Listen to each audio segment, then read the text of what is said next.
हाल ही में किस राज्य के विश्वविद्यालयों में ट्रांसजेंडर छात्राओं को आयु सीमा में छूट दे दी है?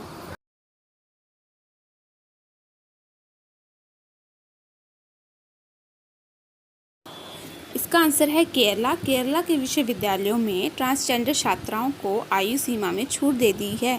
इसी के रिलेटेड कुछ और ज़रूरी क्वेश्चन भी बता देती हूँ। 2014 में सुप्रीम कोर्ट ने ट्रांसजेंडर को थर्ड जेंडर घोषित किया था। ऐसा करने वाला भारत पहला देश बना।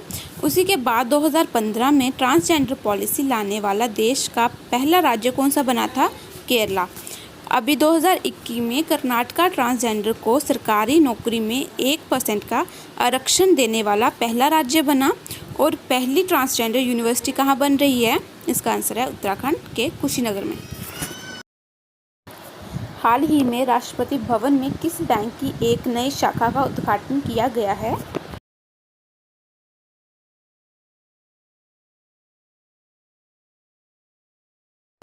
इसका आंसर है SBI। अभी हमारे जो राष्ट्रपति हैं रामनाथ कोविंद जी, उन्होंने राष्ट्रपति भवन में SBI की एक नई ब्रांच का उद्घाटन किया है। ये राष्ट्रपति भवन में खोली गई SBI की पहली शाखा है और इसी के पहले कस्टमर भी बन गए हैं रामनाथ कोविंद जी। और राष्ट्रपति भवन में इंडियन बैंक की भी शाखा मिल जाएगी। और थोड़ा सा SBI के बारे में बता दूं, इसकी स्थापना 1 जुलाई 1955 में हुई थी। इसका हेडक्वार्टर मुंबई में है और इसके चेयरमैन हैं दिनेश कुमार खारा। भारतीय ओलंपिक संघ टोक्यो ओलंपिक में स्वर्ण पदक विजेता एथलीट के कोच को कितने पुरस्कार राशि देगा?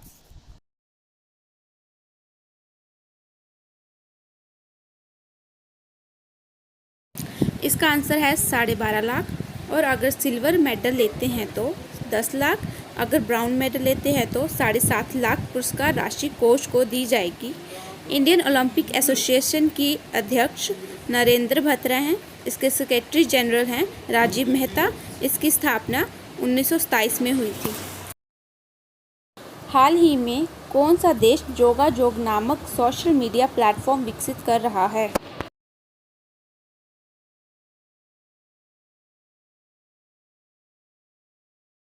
इसका आंसर है बांग्लादेश। बांग्लादेश सरकार फेसबुक के विकल्प के रूप में जोगायोग के नाम से एक सोशल मीडिया प्लेटफॉर्म तैयार कर रहा है।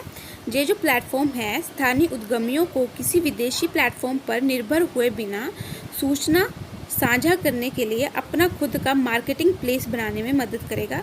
थोड़ा सा बांग्लादेश के बारे में बता दूं। बांग्लादेश की कैपिटल है ढाका। इसके PM हैं शेख हसीना। प्रेसिडेंट है अब्दुल हमीद। और बांग्लादेश का पुराना नाम ईस्ट पाकिस्तान था। 1971 में ये पाकिस्तान से अलग हो गया और इसका नाम बांग्लादेश रखा गया। हाल ही में विश्व विश्वविद्यालय शिखर सम्मेलन 2021 का आयोजन किसने किया है?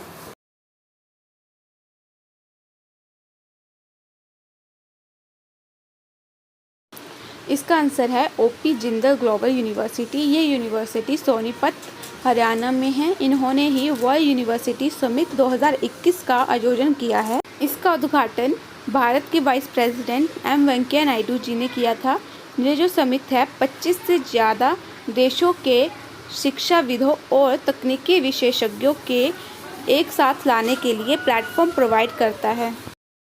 हाल ही में किस राज्य सरकार ने डिजिटल साथी बच्चों का सहारा फ़ोन हमारा योजना लॉन्च किया है?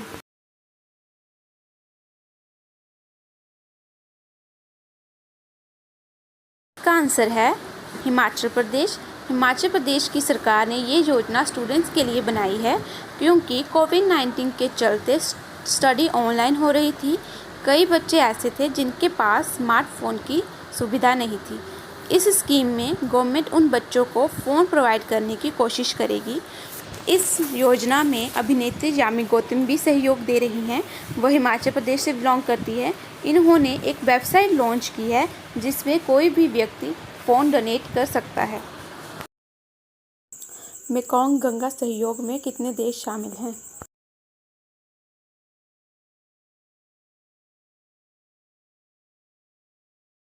इसका आंसर है 6।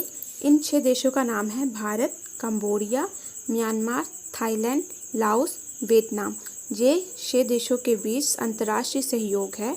ये मेकोंग गंगा सहयोग 2000 में स्थापित हुआ था। इसकी अभी 11वीं बैठक हुई थी। इसका नाम मेकोंग गंगा नदियों पर रखा गया है। भारत में बहती है गंगा नदी और मेकोंग नदी 5 देशों में बहती है। इस कॉरपोरेशन का मेन पर्पस आपसी सहयोग को बढ़ाना है। टोक्यो ओलंपिक में भाग लेने वाले सबसे कम उम्र के एथलीट कौन हैं?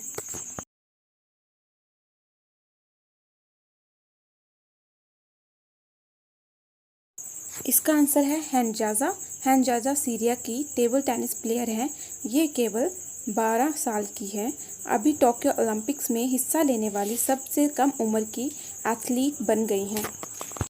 नेक्स्ट क्वेश्चन की तरफ बढ़ते हैं। कौन सी अंतरिक्ष एजेंसी सुपरबिट नामक टेलीस्कोप का निर्माण कर रही है?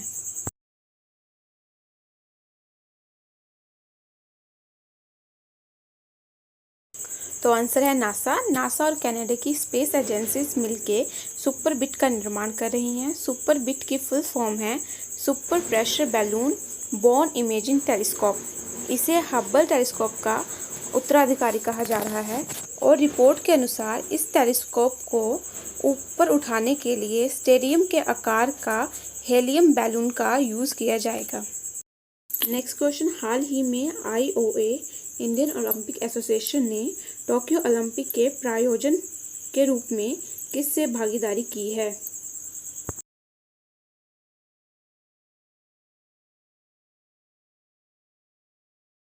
इसका आंसर है अडानी ग्रुप। टोक्यो ओलंपिक में अडानी ग्रुप स्पॉन्सर रहेंगे।